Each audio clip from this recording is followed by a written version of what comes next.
Bonjour à tous, bienvenue dans 6 minutes chrono, l'émission de la rédaction de Lyon Capitale. Je suis en compagnie de Monia Idji. Bonjour Monia. Bonjour. Merci d'avoir accepté l'invitation. Merci à vous. Vous êtes psychopédagogue et fondatrice du Nid Sensoriel. Qu'est-ce que c'est le Nid Sensoriel? Alors, le Nid Sensoriel, c'est un centre de psychologie et développement émotionnel avec une salle d'intégration sensorielle, une salle Snozelen. Et c'est un cocon urbain pour des répits émotionnels et pour favoriser l'équilibre relationnel entre l'aidant et l'aidé. C'est une première à Lyon? Exactement, c'est une première sur le territoire français. Carrément. On s'est entouré d'experts dans le domaine de la sensorialité et du lien. Et le Nid Sensoriel a ouvert ses portes en septembre et on accueille les aidants, les aidés, les parents qui ont une difficulté relationnelle ou émotionnelle et on communique avec eux, en tout cas on leur apporte des axes de communication à travers la sensorialité. Vous êtes aussi l'auteur de ce livre, Le petit garçon et l'éléphant. C'est votre propre histoire que vous narrez dans ce livre, celle d'une maman qui a surmonté un drame avec la perte d'un bébé et puis d'un fils, Issa, qui est porteur d'un handicap parce qu'il est autiste. C'est une histoire tragique et en même temps pas mal d'émotions et je disais aussi d'espoir lorsqu'on lit votre livre. Vous étiez porté par le drame, forcément, qui vous a touché, vous et votre conjoint, votre famille, et en même temps cet espoir avec cet enfant qui est en vie et qui se porte bien aujourd'hui. Oui, c'est un témoignage de vie, un témoignage de mère à travers la grande prématurité, l'extrême prématurité de mes enfants. Et j'explique les difficultés liées avec le handicap à travers une mise en lumière de la famille, de la fratrie, de l'école et de la société et comment un enfant peut être confronté à des difficultés pour être au mieux dans le vivre ensemble. Je disais, c'est un exercice difficile forcément parce que ça vous touche. Oui. En même temps, on n'est pas dans le pathos. Oui. Vraiment. Alors effectivement, on est ému forcément lorsqu'on lit ce livre, ce qui vous a touché, ce qui touche aussi, qui concerne de nombreuses familles. Issa est né à 22 semaines et 2 jours. Donc c'était très compliqué, le parcours avec les soignants, à l'hôpital, à l'école aussi. On voit que vraiment c'est un parcours qui est semé d'embûches en fait. Oui, c'est un parcours difficile, dur, mais aujourd'hui, il y a à peu près 11 millions d'aidants qui sont confrontés à une difficulté ou une fragilité face à l'handicap de leurs enfants ou de leurs proches. Et c'est important pour moi de mettre en lumière, à travers mon histoire, que cette difficulté, elle peut toucher n'importe qui. C'est essentiel de pouvoir donner la parole aussi à Issa, qui parle à chaque fin de chapitre. Et j'ai tendance à dire que vivre, c'est bien, mais exister, c'est encore mieux. Et de pouvoir exister à travers ce livre, c'était essentiel pour moi.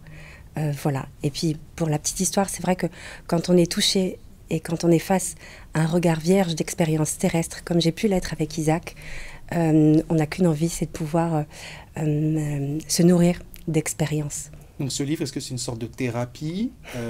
Pas du tout. C'est pour alerter, sensibiliser. C'est aussi pour rendre hommage à Isaac. Exactement.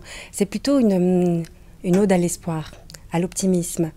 Et de pouvoir aussi mettre en lumière la difficulté de nombreux parents, de nombreuses mères qui sont en difficulté.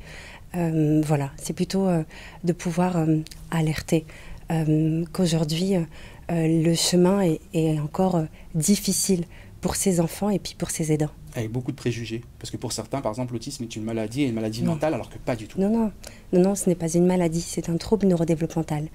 C'est essentiel de pouvoir le rappeler. Et puis aussi rappeler qu'aujourd'hui, 8 enfants sur 10 avec un trouble du spectre autistique ne sont pas scolarisés. Et c'est important de pouvoir les amener à une meilleure inclusion scolaire et une inclusion sociale par le biais de l'école. C'est vrai que ça a été un débat en plus pendant l'élection présidentielle, porté par certains candidats. Issa, lui, est scolarisé. Oui, il est scolarisé. Dans une classe tout à fait normale. Dans une classe tout à fait normale. Et ça se passe bien. Et ça se passe bien.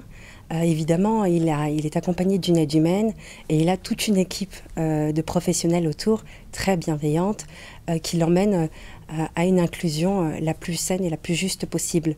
Il ne faut pas les exclure, ces enfants. Évidemment, il ne faut pas les exclure, il faut les accompagner au plus juste. Et ils ont quelque part quelque chose à apporter aux autres enfants.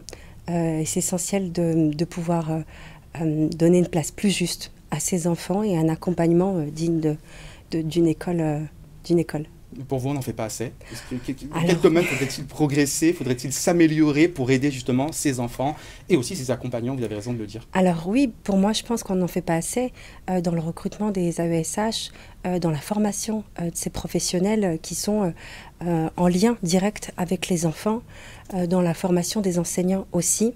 Et je rappelle évidemment qu'en période électorale et à l'heure des grands débats sur l'inclusion sociale, je pense que c'est une priorité de pouvoir mettre en lumière et d'accompagner de façon plus digne ces enfants et ses parents.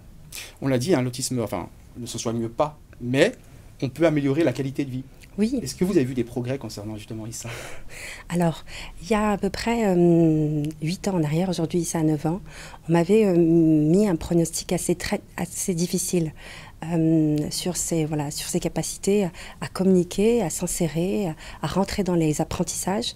Aujourd'hui, Issa communique, parle, fait du vélo, est dans un club de sport.